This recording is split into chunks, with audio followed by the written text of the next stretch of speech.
We've got a new subscriber alert, and we want to thank the gorgeous Jack for joining our core crew, and the lovely Andy who joined about a month ago too.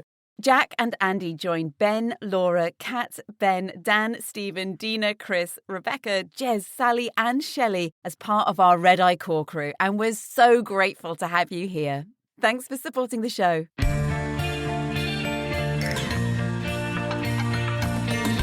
Doors to armed and cross-check.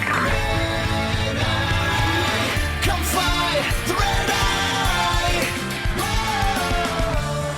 Welcome aboard the Red Eye.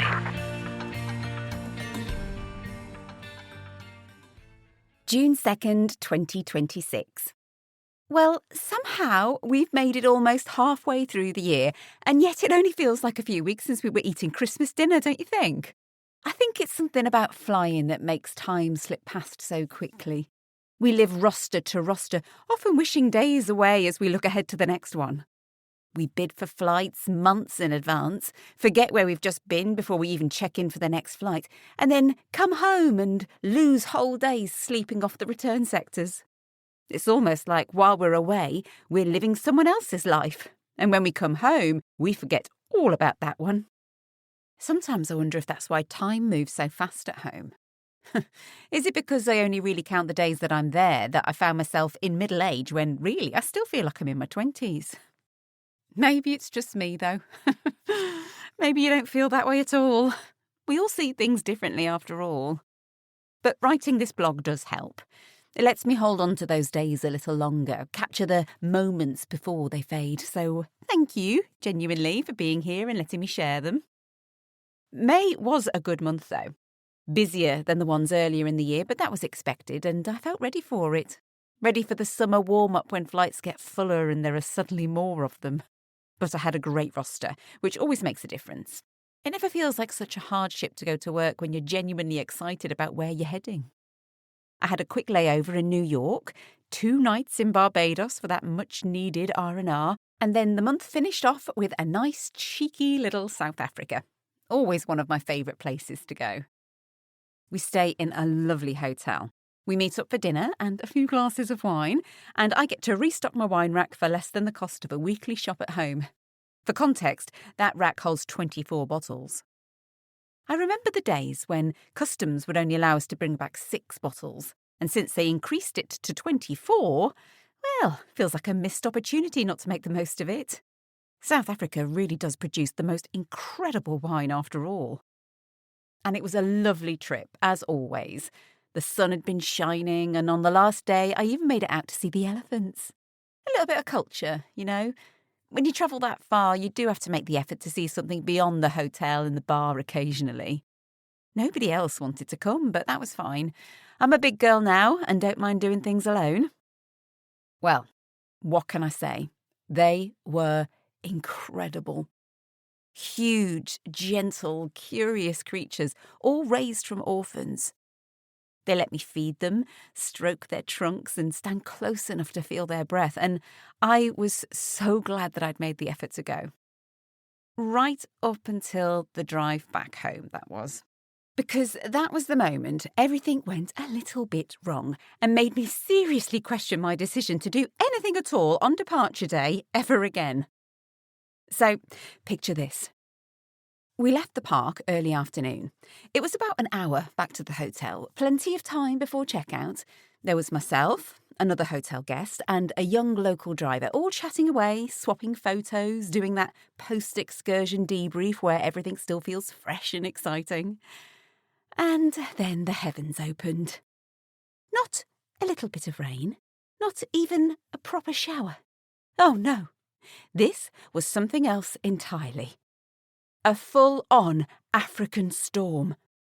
Sheets of water hammering down, lightning cracking across the sky, the kind of rain where even with the wipers on at full speed, you can barely see beyond the bonnet. We slowed right down, creeping along as the traffic began to bunch up. I'll admit I glanced at the time, just a quick check. We were still fine, still had plenty of margin to absorb a short hold-up. Eventually, the rain eased a little. The road began to clear, and we started moving again. picking up speed, making up for lost time. And then, boom, we hit a pothole. And 2 minutes later, we were limping onto the hard shoulder with a burst tyre and a growing sense of dread. The poor girl driving couldn't have been more than 20, and yet there she was, out in the pouring rain, trying to get the wheel off while myself and the other lady stood there feeling completely useless. To her credit, she didn't panic. You could tell she was just used to this sort of thing. Long drives and rough roads, having to just get on with it when you're miles away from anywhere. She seemed confident she could sort it. But the spanner just wouldn't grip the wheel nuts. It seemed to be worn on the inside somehow, and suddenly it felt like the odds were against us. Because, let me tell you this, if there's one place you do not want a burst tyre, it's on the side of a road in Johannesburg. I'll admit, I did feel rather vulnerable.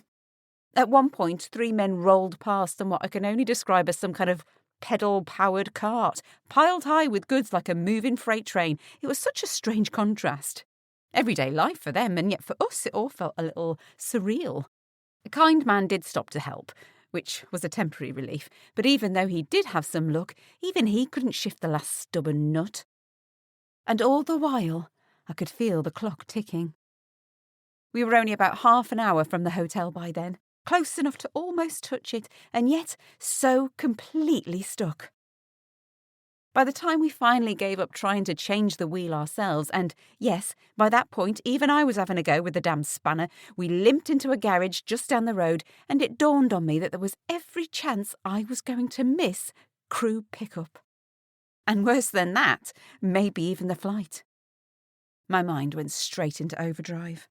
I started running through every possible scenario. Could I get an Uber straight to the airport and meet the crew there? Would they even wait? And why would they even be allowed to? And then, well, I started imagining the aftermath. The phone call with management, trying to explain something that technically wasn't my fault. The note on my file, the questions, the raised eyebrows, maybe even a ban on leaving the hotel on layovers. It sounds dramatic, but trust me, airlines have a real talent for overreacting when things don't go to plan. I'll admit, the panic was just about settled in when the young men at the garage took one look at us and decided we needed rescuing.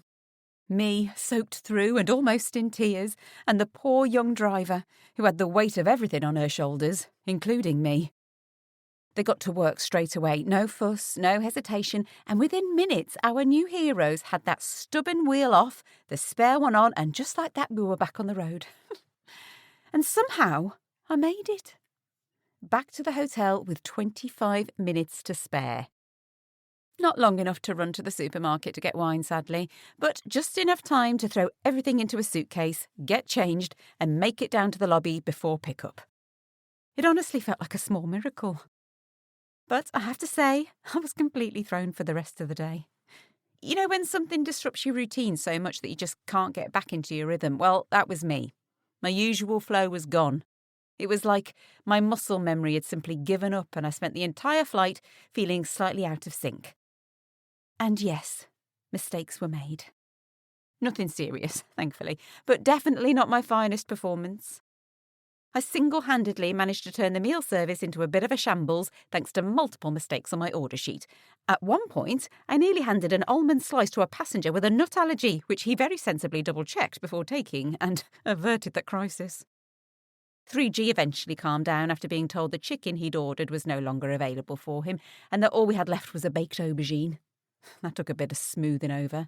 And 11D was clearly unimpressed when I knocked his red wine straight into his lap, and a full glass of it too.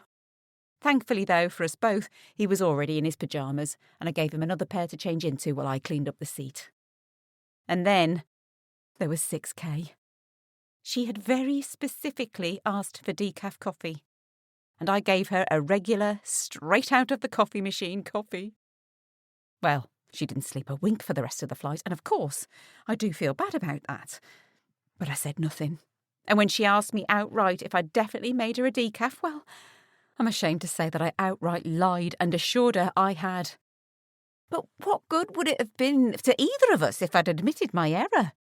She would have still been wide awake, and I'd have another angry passenger to contend with. Wouldn't have you done the same?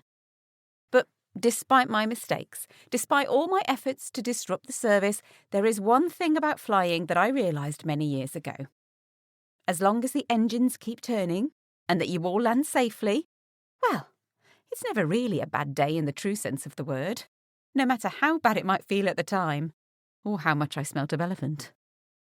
And eventually I made it home. I had the kettle on within minutes, a cup of tea in hand, and one very clear new resolution in my mind. No more cutting it fine. Ever. In fact, I don't think I'll be planning anything on departure day ever again. It's just not worth it. You never quite know what's going to happen, and sometimes it only takes one small thing to throw everything else into chaos. I do remember another story where half the crew didn't even make it back in time, but I think that one's destined for the Red Eye podcast, so I'll let you hear that there first. For now, though, that's all from me. Until next month, dear readers, I'll leave you with this small takeaway. For those of you who drive, especially in a foreign country, take this as a gentle reminder to make sure you've got everything you might need for an emergency in your car, that it all actually works, and that you know how to use it. Because the breakdown services might not always be there when you need them, and things have a habit of going wrong at the worst possible moment. A quick check now could save you a lot of stress later. Take it from someone who found out the hard way. Much love, Susan. The Red Eye podcast is written by Kaylie Kay, narrated and produced by me, Ali Murphy. These stories are based on true events, but certain details, characters, and timelines have been altered to protect the innocent. Visit our website, theredeyepod.com, to subscribe to our newsletter and to find out details on how you can contribute your story for us to turn into an episode. If you enjoyed listening to our stories, please like, subscribe, and review. Thank you. Thank you for listening to the Red Eye podcast. You guys are why we do this. We love the stories that you have, and we love telling you the stories that people share with us. To help us reach more people and get the podcast really out there, we would really appreciate it if you left a review.